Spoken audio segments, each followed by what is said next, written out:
আসসালামু আলাইকুম।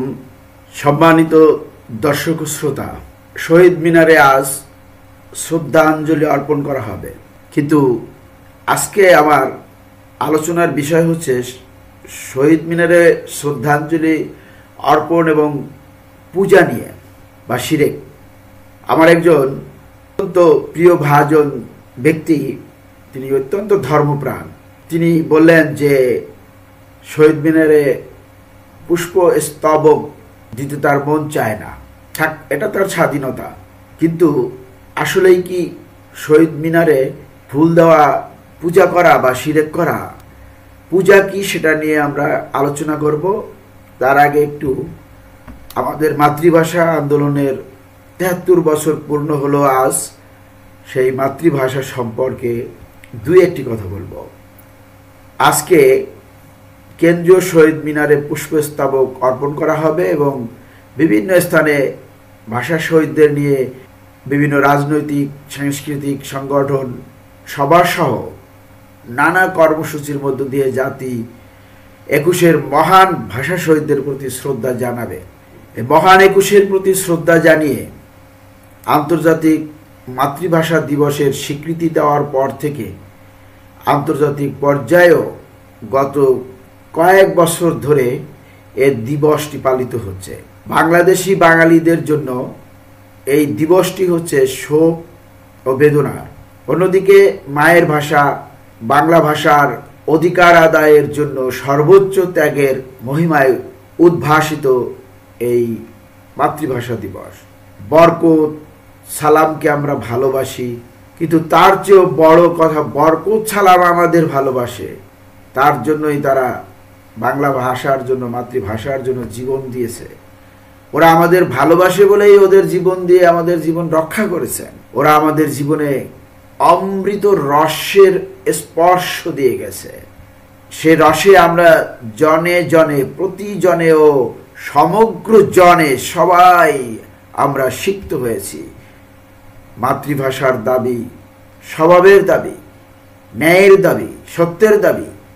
এ দাবির লড়াইয়ে ২১শে ফেব্রুয়ারির শহীদরা প্রাণ দিয়েছেন, আমাদেরকে অন্যায়ের প্রতি, জুলুমের প্রতি, বৈষম্যের প্রতি, দুর্নীতির প্রতি আন্দোলন করার পথ দেখিয়েছে। প্রাণ দিয়ে প্রমাণ করেছেন স্বভাবের ব্যাপারে, ন্যায় ও সত্যের ব্যাপারে কোনো আপোষ চলে না, চলে না কোনো গোঁজামিল। জীবন মৃত্যুর ভ্রুকুটি উপেক্ষা করেই হতে হয় তার সম্মুখীন। তাহলে পূজা কি?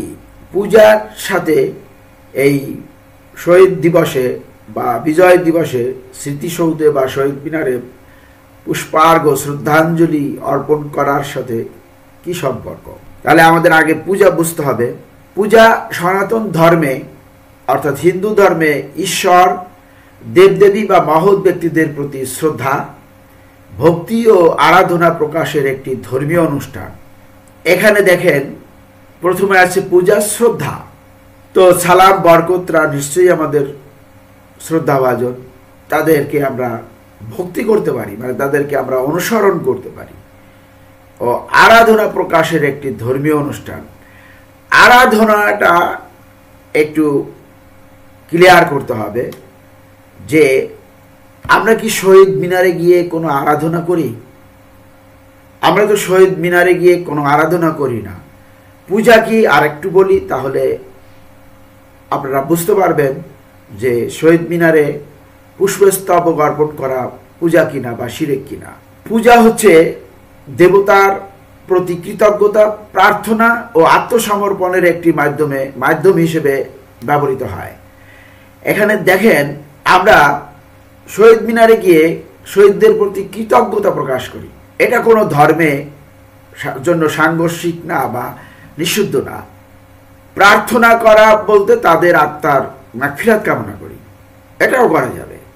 কিন্তু আত্মসমর্পণের, দেবদেবীর প্রতি যে আত্মসমর্পণ, আমরা তো শহীদদের কাছে আত্মসমর্পণ করি না।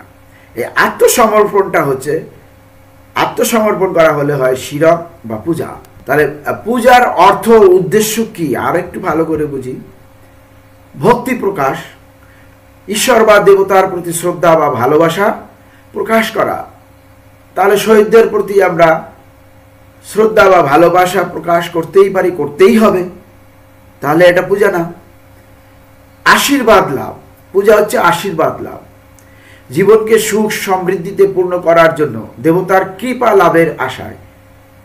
আমরা কিন্তু শহীদদের কাছে কোনো কৃপা প্রার্থনা করি না, তাহলে এটা পূজা না।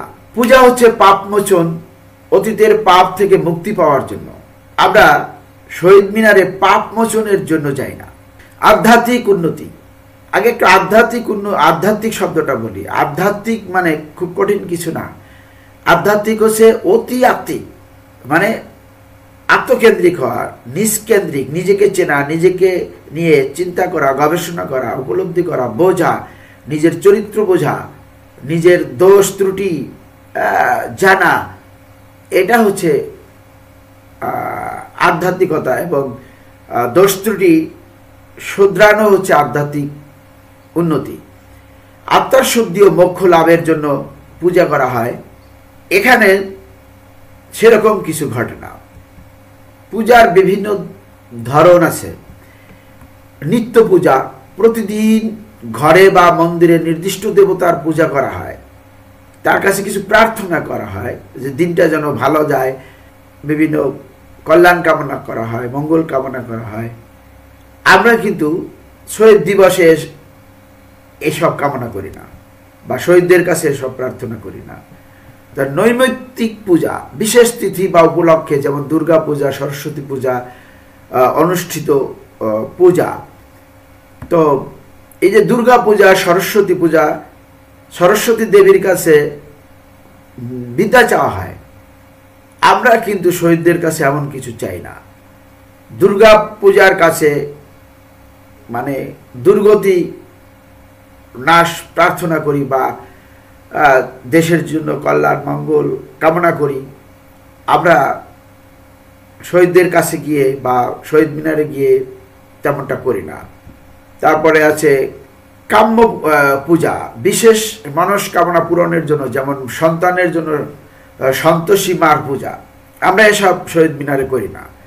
গ্রাম দেবতার পূজা, বিভিন্ন অঞ্চলে গ্রাম দেবতার পূজা করা হয়, মানে সেই গ্রাম দেবতার কাছে গ্রামের সুখ শান্তি প্রার্থনা করা হয়। আমরা কিন্তু সেটা শহীদ মিনারে করি না। পূজার প্রধান উপাদান হচ্ছে মূর্তি বা প্রতিমা, পূজার মূল কেন্দ্রবিন্দু। কিন্তু এখানে আসলে কোনো একটা স্মৃতিচিহ্ন, শহীদ মিনার, তারপরে স্মৃতিসৌধ, এগুলো হচ্ছে স্মৃতিচিহ্ন, প্রতীক হিসাবে। এখানে কোনো মূর্তি নেই। এখানে শহীদ সালাম বরকতের কোনো মূর্তি নেই। তারপরে প্রদীপ পূজা করা হয়, আলো ও শক্তির প্রতীক, আলো ও শক্তির প্রতীক। আমরা এই শক্তিকে, সালাম বরকত, দেশপ্রেমের শক্তিকে আমরা শ্রদ্ধা করি, আমরা ভালোবাসি। এই দেশপ্রেমের শক্তি আমাদের নিজেদের মধ্যে ধারণ করতে চাই, মাতৃভাষাকে ভালোবাসার প্রেরণা পাই। এটা পূজা হতে পারে না। ধূপ ও চন্দন পবিত্রতার প্রতীক। এখানে ইসলাম ধর্মেও অনেকে আতর, সেন্ট ব্যবহার করেন, অনেক কিছু ফুল ব্যবহার করেন পবিত্রতার প্রতীক হিসেবে। এটা কোনো দোষের না। কিন্তু আমরা শহীদ মিনারে গিয়ে সনাতন ধর্মের পছন্দ যেটা ধূপ ও চন্দন পবিত্রতার প্রতীক, সেটা কিন্তু আমরা ব্যবহার করি না। অনেক মুসলমান আছে যারা ঘরে ধূপ ব্যবহার করে। সনাতন ধর্মাবলম্বীরা ধূপ ব্যবহার করে, চন্দন ব্যবহার করে বলে মুসলমানরা করতে পারবে না, এরকম তো কোনো কথা নেই। ফুল শুদ্ধতা ও সৌন্দর্যের প্রতীক। এখানে তো কোনো দোষের নাই। ফুল তো সৌন্দর্যের প্রতীক। হিন্দু, মুসলিম, খ্রিস্টান, বৌদ্ধ সবাই ফুলকে সৌন্দর্যের প্রতীক হিসেবে ব্যবহার করে। তবে এটা আমি বিশ্বাসী না যে ফুল আমাকে শুদ্ধতা দান করবে। ফুল আমাকে শুদ্ধতা দান করতে হবে না। আধ্যাত্মিক উন্নতির মাধ্যমে আমার শুদ্ধতা আসবে। প্রসাদ, দেবতাকে নিবেদন করা খাদ্য, যা পরে ভক্তদের মধ্যে বিতরণ করা হয়। এখানে কোনো খাদ্য প্রসাদ বিতরণ করা হয় না শহীদ মিনারে দেবতাদের উদ্দেশ্যে বা অর্থাৎ শহীদদের উদ্দেশ্যে কোনো প্রসাদ বিতরণ করা হয় না, তাহলে এটা পূজার মধ্যে পড়ে না। মন্ত্র, নির্দিষ্ট দেবতার স্তব, গুণগান গাওয়া ও আরাধনা করার জন্য বিশেষ মন্ত্র উচ্চারণ করা হয়। এখানে গান পরিবেশন করা হয় শহীদদের গুণকীর্তন করার জন্য, তাদের সম্পর্কে জাতিকে বা পরবর্তী প্রজন্মকে জানানোর জন্য, বোঝানোর জন্য গান গাওয়া যায়, জাতীয় সঙ্গীত গাওয়া হয়। জাতীয় সঙ্গীত তো আমরা এমনিতেই গাই। তাহলে এটা কিন্তু পূজা না। পূজা হচ্ছে আরাধনা করার জন্য বিশেষ মন্ত্র উচ্চারণ করা, মানে এই আমরা যেমন দোয়া করি, আল্লাহর কাছে চাই, আমরা সব কিছু প্রার্থনা করি, সব কিছুর মালিক হচ্ছেন সর্বশক্তিমান আল্লাহ। কিন্তু এখানে সনাতন ধর্মে দেব দেবীদেরও কাছে অনেক কিছু প্রার্থনা করা হয়, আমরা শহীদদের কাছে কিছু প্রার্থনা করতে চাই না। পূজার বিভিন্ন প্রক্রিয়া আছে, যেমন সংকল্প করা, পূজার উদ্দেশ্য নির্ধারণ, সংকল্প করা।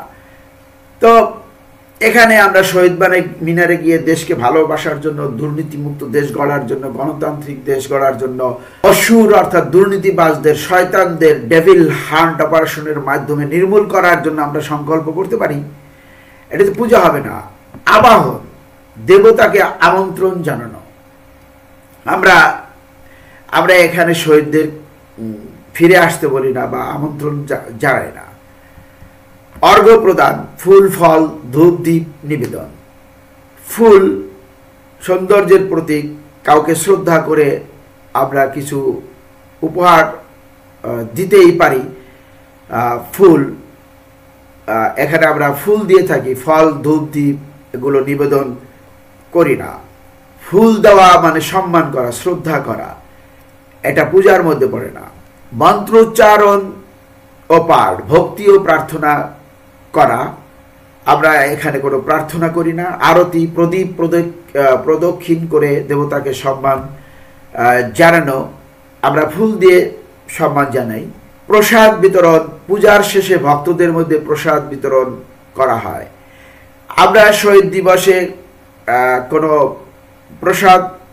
প্রসাদ বলতে যেটা দেবতাদের উদ্দেশ্যে দেওয়া হয়, কোনো খাদ্য, খাবার, পানীয় বিতরণ করতেই পারি, খেতেই পারি, কিন্তু সেটা নিশ্চয়ই শহীদদের উদ্দেশ্যে বিতরণ করা হয়নি, বিতরণ করা হবে না। শহীদদের উদ্দেশ্যে বিতরণ করা প্রসাদ আমরা খেতে পারি না, এটা খাওয়া হয় না। সনাতন ধর্মে পূজা একটি গুরুত্বপূর্ণ ধর্মীয় আচার, যা ব্যক্তিগত বা সামাজিকভাবে সম্পন্ন হয়ে থাকে। এটি আত্মিক উন্নতি ও মানসিক শান্তির জন্য অত্যন্ত গুরুত্বপূর্ণ বলে বিবেচিত হয়। আমি সনাতন ধর্মের এই পূজা অর্চনার সম্পর্কে কোনো মন্তব্য করি নাই, বা আপনারা যারা সনাতন ধর্মাবলম্বী আছেন, যারা পূজা করেন, তারা অনুগ্রহ করে নেতিবাচক সেন্সে নেবেন না। আমি জাস্ট শহীদ মিনারে পুষ্পস্তবক অর্পণের বিষয় নিয়ে আলোচনা করেছি।